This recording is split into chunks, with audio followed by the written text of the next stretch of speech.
Hi hello everyone, welcome back to my channel. నేను మీ Raghavarani. Friends అందరు ఎలా ఉన్నారు? అందరు బాగున్నారా? నేనైతే చాలా బాగున్నాను.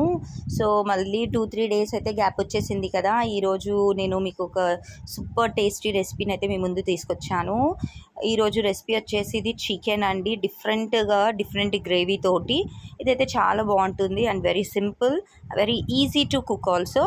సో ఇక్కడ ఫస్ట్ నేను ఒక వెడల్పుగా ఉన్న గిన్నె తీసుకుని ఆయిల్ అయితే వేసుకున్నాక ఇందులో సన్నగా తరుక్కున్న ఒక 3-4 ఉల్లిపాయలు అయితే చిన్న చిన్న ముక్కలుగా తరిగి వేసుకున్నాను. అలానే 4 పచ్చిమిరపకాయలని చీల్చి వేసుకున్నాను అనమాట.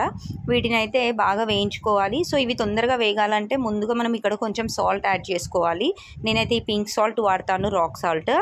సో ఇవన్నీ కూడా ఇలా ఒకసారి కలుపుకుంటే మనకి ఉప్పు అనేది మెల్ట్ అయ్యి చక్కగా ఆనియన్స్ అనేటివి తొందరగా ఫ్రై అవుతాయి అన్నమాట. సో బిసైడ్ దిస్ ఇక్కడ నేను ఒక గ్రేవీ అనేది ప్రిపేర్ చేస్తున్నానండి. ఇందులో నేను బాదం, కాజు, పిస్తా, మెలన్ సీడ్స్, గసగసాలు, అలానే ఇంకా దీంట్లో మసాలా అండి, దాల్చిన చెక్క, ఇలైచి, లవంగం మొగ్గలు అయితే వేసుకున్నాను. దీన్ని అయితే ఫైన్ పేస్ట్ లాగా తయారు చేసుకోవాలి. మరో పక్క ఇక్కడ ఆనియన్స్ అనేటివి వేగిన తర్వాత నేను ఒక 3 టమాటాలని చిన్న ముక్కలుగా కట్ చేసి అలానే ఫ్రెష్గా రుబ్బుకున్న అల్లం వెల్లుల్లి ముద్ద అయితే యాడ్ చేశాను అనమాట. ఇలా అల్లం వెల్లుల్లి ముద్ద ఫ్రెష్ది వేస్తే మాత్రం అబ్బా ఆ టేస్ట్ ఉంటుంది చూడండి, భలేగా ఉంటుంది. బయట కొన్నవి అస్సలు బాగుండవు. నేను ఎప్పుడు ఇంట్లోనే ఫ్రెష్గా అప్పుడప్పుడే తయారు చేసుకుని వేసుకుంటాను అనమాట. అల్లం అనేది కొనుక్కుని నేను మట్టిలో పెట్టేస్తాను, అప్పుడు అది ఎప్పుడు కూడా ఫ్రెష్ ఉంటుంది. సో ఇవి చక్కగా మగ్గించుకోవాలి. నెక్స్ట్ ఇక్కడ మనం చికెన్ అనేది ఇప్పుడు యాడ్ చేసుకోవాలి. చికెన్ని బాగా నీట్గా క్లీన్ చేసుకోవాలన్నమాట. నేనైతే చాలా చిన్న ముక్కల కింద కట్ చేసుకుంటాను. నాకు చికెన్ షాప్ వాళ్ళు కట్ చేసే విధానం నచ్చదు, అందుకని నేనైతే చక్కగా నీట్గా చిన్న చిన్న ముక్కల్లాగా కట్ చేసుకుంటాను అనమాట. సో ఇక్కడ ముందుగా నేను చికెన్ని వెనిగర్లో అయితే వేసి నీట్గా వాష్ చేసుకున్నాను. అలానే నిమ్మకాయ, పసుపు కూడా వేసి నేను వాష్ చేశాను. నేను బోన్లెస్ చికెన్ అంతా కూడా చక్కగా చిన్న పీసెస్ లాగా కట్ చేశాను అనమాట, క్యూబ్స్ లాగా. సో ఇది కుక్ అయినాక తినడానికి బాగుంటుంది, పిల్లలకైనా కూడా పెద్దలకైనా. సో ఇలా అంతా కలిపి పెట్టుకుని ఒకసారి మూత పెట్టుకుని ఒక 5 నిమిషాలు మగ్గించుకుంటే మనకి చికెన్లో ఉన్న ఎగ్జెస్ వాటర్ అంతా కూడా బయటికి వస్తుందన్నమాట. చూస్తున్నారు కదా, ఎగ్జెస్ వాటర్ అంతా కూడా చికెన్లో నుంచి సపరేట్ అయిపోయింది. అలానే మనకి టమాటోస్ కూడా ఇక్కడ సూపర్ సాఫ్ట్గా అయితే కుక్ అయిపోయినాయి. సో ఇక్కడ నేను నెక్స్ట్ పసుపు అనేది యాడ్ చేస్తున్నాను. పసుపు యాడ్ చేసుకుని దీన్ని ఒకసారి మంచిగా కలుపుకోవాలన్నమాట. కలుపుకున్న తర్వాత మనం ముందుగా ఏదైతే నట్స్ గ్రేవీ ప్రిపేర్ చేసుకున్నామో, బాదం, కాజు, పిస్తా, గసగసాలు, అలానే మెలన్ సీడ్స్, దాల్చిన చెక్క, ఇలైచి, లవంగ, ఇదంతా కూడా ఫైన్గా పేస్ట్ చేసుకుని దీంట్లోకి అయితే ట్రాన్స్ఫర్ చేసుకోవాలన్నమాట. ట్రాన్స్ఫర్ చేసుకున్నాక మిక్సీ జార్లో కొంచెం వాటర్ వేసి తిప్పేసి అది కూడా ఇందులో వేసేసుకు. సో ఇక్కడ వాటర్ అనేది యాడ్ చేసిన తర్వాత నెక్స్ట్ అదర్ స్పైసెస్ కూడా ఇక్కడ మనం యాడ్ చేసుకోవాలి.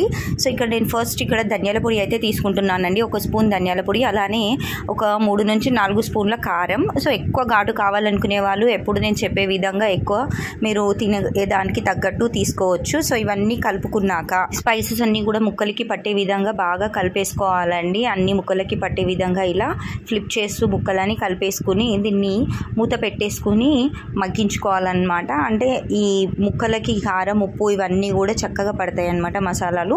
సో వీటిని ఒక మీడియం ఫ్లేమ్లో పెట్టి ఒక 5 నిమిషాల పాటు చక్కగా మూత పెట్టేసి కుక్ చేసుకోవాలి. కుక్ చేసుకుంటే మనకి ముక్కలకి ఈ స్పైసెస్ అన్నీ కూడా బాగా పట్టి ఆ గ్రేవీ ఫ్లేవర్ చాలా బాగుంటుంది. సో 5 మినిట్స్ తర్వాత కనుక మనం ఓపెన్ చేసి చూస్తే చూడండి, కలర్ కూడా కర్రీది చేంజ్ అయిపోతుంది. మనకి ఎంత మంచి ఫైనల్గా ఇది ఒక మంచి కలర్ అయితే వస్తుందండి. కర్రీ చక్కగా డార్క్గా, చాలా చూస్తే ఎంత యమ్మీ అట్రాక్టివ్ ఉంటుంది. టేస్ట్ కూడా అలానే నెక్స్ట్ లెవెల్లో అయితే ఉంటుంది. సో ఈ విధంగా అన్నీ మరొకసారి కలుపుకొని దీన్ని సిమ్లో పెట్టుకునే మనం కుక్ చేసుకోవాలి. మరొకసారి మూత పెట్టుకుని ఇది ఇంకా దగ్గర పడే కొద్దీ మనకి ఎక్స్ట్రా ఆయిల్ అనేది పైన ఫ్లోట్ అవుతుంది. సో ఈ విధంగా కుక్ అవుతూ ఉన్నప్పుడు దీన్ని కొంచెం వాటర్ అనేది యాడ్ చేసుకోవాలి, అడుగంటనివ్వకుండా. మరొకసారి మూత పెట్టుకుని కుక్ చేసుకున్నాక ఒక 5 నిమిషాలకి చూడండి ఎలా ఆయిల్ అయితే ఎక్సెస్ ఆయిల్ సపరేట్ అవుతుందో కర్రీ నుండి.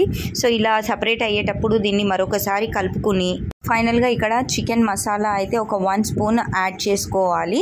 చికెన్ మసాలా యాడ్ చేసుకున్నాక మరొకసారి మూత పెట్టుకుని దీన్ని అయితే కంప్లీట్గా సిమ్లో పెట్టుకుని కుక్ చేసుకోవాలండి. అంతే మనకి ఎంతో టేస్టీ అంటే సూపర్ టేస్టీ రెస్టారెంట్ కర్రీస్ కూడా పనికిరావు, అంత బాగుంటుంది.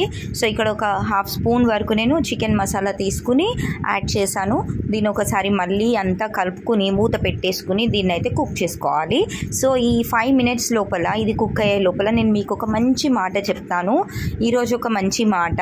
కడుపు నిండిన వారికి అన్నం, సముద్రంలో కురిసిన వర్షం, భగవంతుడికి ఇచ్చిన బహుమానం, పగలు పూట వెలుగుతున్న దీపం, బంధనాలు లేని బంధం, అసమర్థులతో వ్యాపారం, హద్దులు లేని స్నేహం, నిజాయితీ లేని ప్రేమ, ఇవన్నీ వ్యర్థం వ్యర్థం వ్యర్థమేనండి.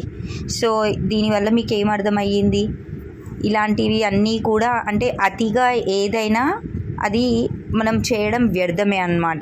సో ఫైనల్గా మనకి కర్రీ అయితే రెడీ అయిపోయింది. చూస్తున్నారు కదా ఎంత యమ్మీ అండ్ డెలిషియస్గా ఉందో. ఫైనల్గా కొత్తిమీరతో గార్నిష్ చేసేసుకుని దీన్ని బగారా రైస్, రోటీస్, ఇంకా దీనిలో అయినా కూడా వైట్ రైస్, టమాటో రసం కాంబినేషన్ పప్పుచారులో సూపర్గా అయితే ఉంటుంది. మరి ఇంకెందుకు ఆలస్యం, నా ఛానల్ని అయితే సబ్స్క్రైబ్ చేసుకుని పక్కనే ఉన్న బెల్ ఐకాన్ అయితే కొట్టేయండి.